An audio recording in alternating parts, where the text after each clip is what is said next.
thank you very much for having me today, Tara and Amanda. It's an absolutely amazing to be able to come on and share a little bit of my story, but I'm actually going to use that to sort of share what I think have been my secrets to business success, in the hope that there may be something there that you can grab and take away with, that you may be able to run with yourselves. So thank you for the introduction, Tara. That was huge. And it's been very interesting, and you'll know that with the different businesses I'm involved with, and I know that they all fit together and work together really well, and they all complement each other.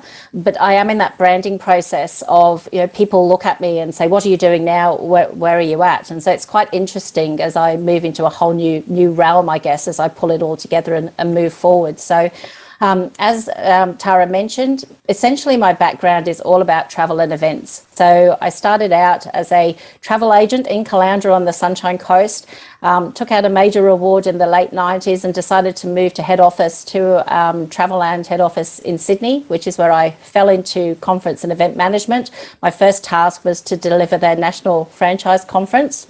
Thought, that's great, this is something different, and really found my niche. And so one of my secrets to success is definitely all about focusing on the niche and specializing in what you do. Because if you think about it, pre-pandemic, obviously, there are lots of travel agents out there. There are quite a lot of event managers out there.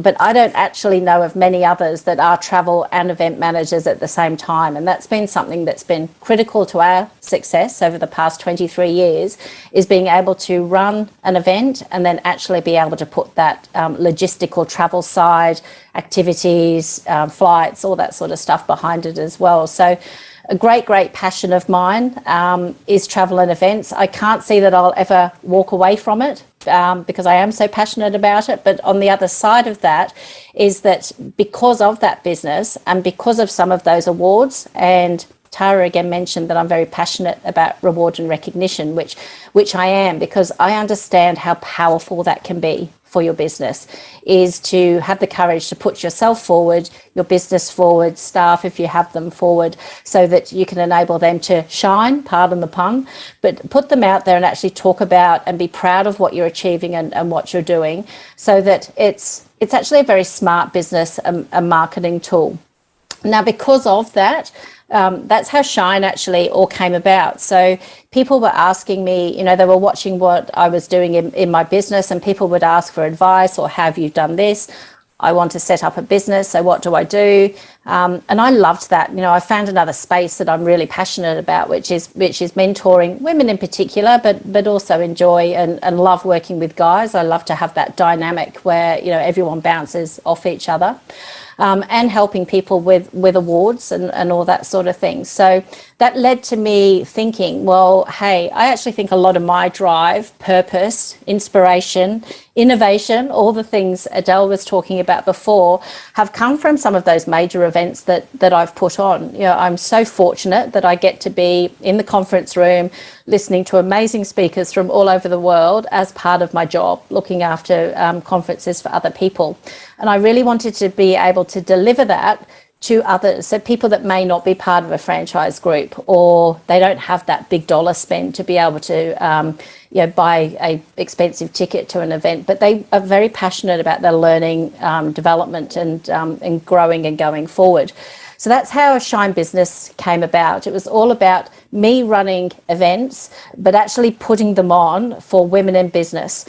Some of them are online because we do focus on a global aspect. So there is a membership program that sits behind, which has been quite critical in that it's been a critical part of the business, in that people like to belong. And that's probably a big part. And one of my other tips is to say, build relationships with everybody that you come into contact with, because I would say that that's been the most fundamentally important part of growing my business and having longevity, because the relationships you create or develop and work on, you actually needs to be with clients, with suppliers, with your staff, with everybody you come into contact with.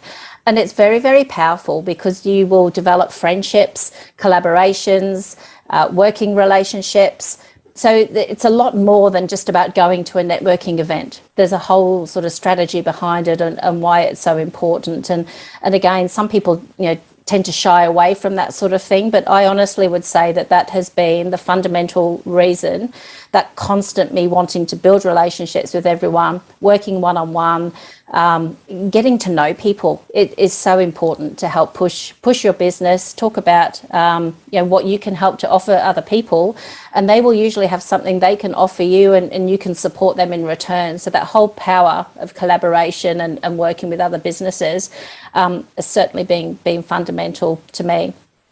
So that's how Shine came about. Absolutely love it. We focus on showcasing women in business, and it doesn't matter what age you are, what level, experience level, whether you're a small business, you work in a corporate location. For me, it's all about professional development and personal development. And we should never stop learning. Doesn't matter how long we've been in business or how successful we might be. That whole growth factor is a really big part of that. I'm going to tell you a very quick story about what happened to my business on the 4th of March 2020, and it's a day that I will never, ever forget.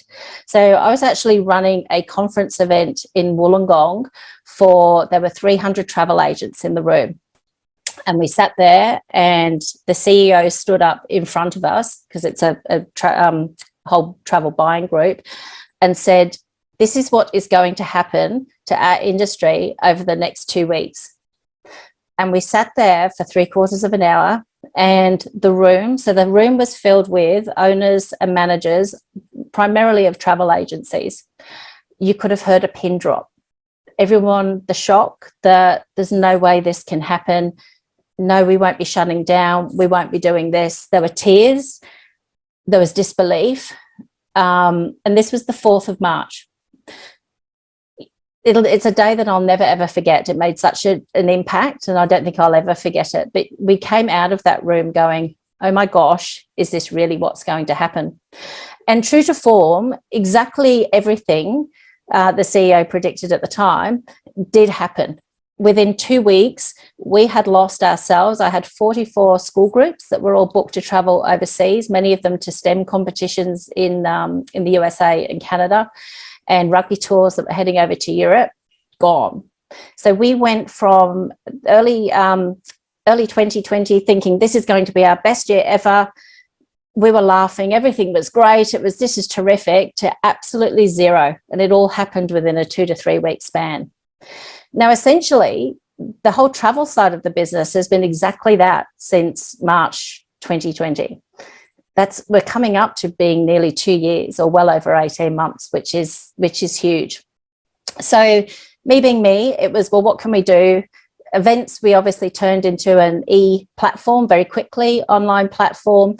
And the important part of that was actually offering support and help and just being there for other people, which was a critical part of Shine suddenly escalating in quite dramatically, because people or women wanted to be talking to other people in business. What can we do? How can we work? Because we have that front where everything's great, everything's good, and of course all of a sudden it wasn't in lots and lots of industries, but there were also industries that were really thriving. And so it was sort of working with them and encouraging them and getting behind them as well. So at the time I decided to launch into a corporate hamper business, which is Sunshine Boxes, and that's actually grown phenomenally in the last 12 months. So it's just about 12 months old.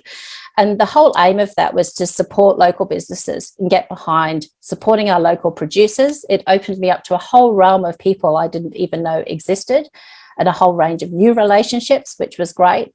And so 12 months on, we're sitting where events is coming back. And as Tara referred to at the beginning, I have 3 events in the next week and 2 today, and it's just going absolutely nuts. So everything's great. And my word for 2022 will become simplify.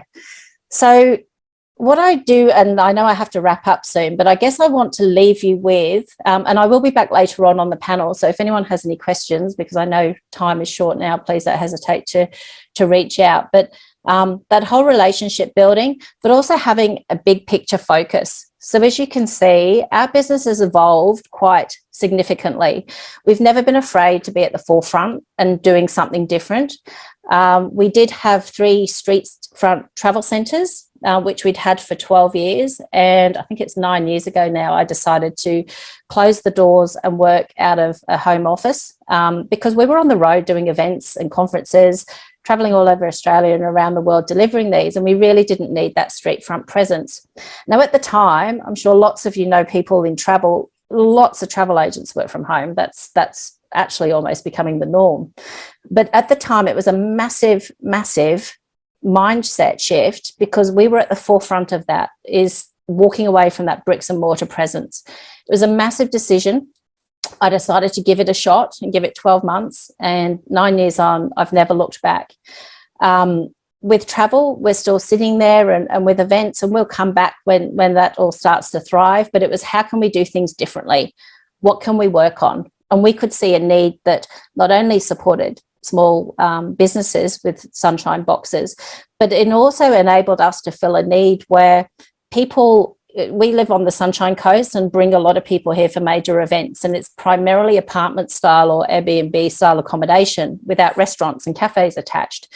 People were always asking us for, where do we get breakfast? What can we do? Where do we get cheese and wine?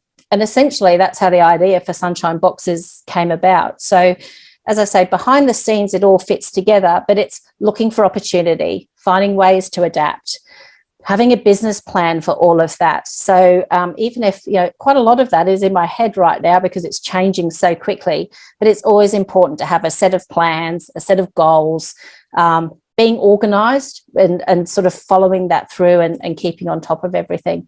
So I know that time is short and I'd better head off, but I just wanted to share that little bit of my story today, hopefully give you a little bit of inspiration and confidence that, make it happen, try something different, try something new, don't be afraid to do that. And yeah, you never know where it may end up. Thank you. You're a legend. Thank you, Zoe. I think Amanda's got one question for you, not to take away from the opportunity for other people to ask questions, but what we're going to do is if anybody's got questions, we'll have more time to pick your brain this afternoon. But I think Amanda wanted just to throw one out there. And this is really with a nod to Adele, really, is there's always a question about when you change dramatically direction in your business, and obviously you had to. So how do you think you had built the resilience to see that opportunity? I think, and I was listening to, and I jumped in fairly late because a little bit early, but I wrote down all of Adele's tips because they're exactly the things that I love to tick on. And I'm very passionate about that sort of empathy and soft skills are far more important in a lot of ways now than those hard skills. And I guess it's always thinking about how can I help, how can I support, and what can I do for others? And by default, that sort of serves my business and serves me. And it's very rewarding personally as well as professionally. And so, that's where I come from, I guess. So I follow all those things of purpose, innovation, but I'm always looking forward. And the whole COVID thing with travel was probably the only time I've ever been blown away by, oh gosh, this is really going to happen. But I wasn't one of the people in the room that let it get to me. And I wasn't one of the people in the room. There's still a lot of them there that are now sitting in a travel centre 18 months on, waiting for the borders to open. And hopefully that's not far away now. But they haven't done anything else in that time frame. They've kept waiting for time. Whereas for me, it was very sink or swim. What are we going to do? This is my business. I love it. I'm not prepared to let that go. At the time, it was 21 years old. No way am I letting this go down. So what do I do to turn that around? And I'm quite lucky that I've got great people around me that just tend to run with what I suggest and say, what about this? What about that? I'm an ideas person, which has served me very well. Thank you, legend. It's absolutely awesome to have you on, as brief as it was, and hopefully we'll be able to give everybody more time this afternoon to pick your brains. So go and take care of those events, and we look forward to seeing you in a couple of hours. Thanks, ladies. I will be jumping in and out as much as I can. It's an awesome program. So ticks all my boxes on professional and personal development. So I'll see you all later on.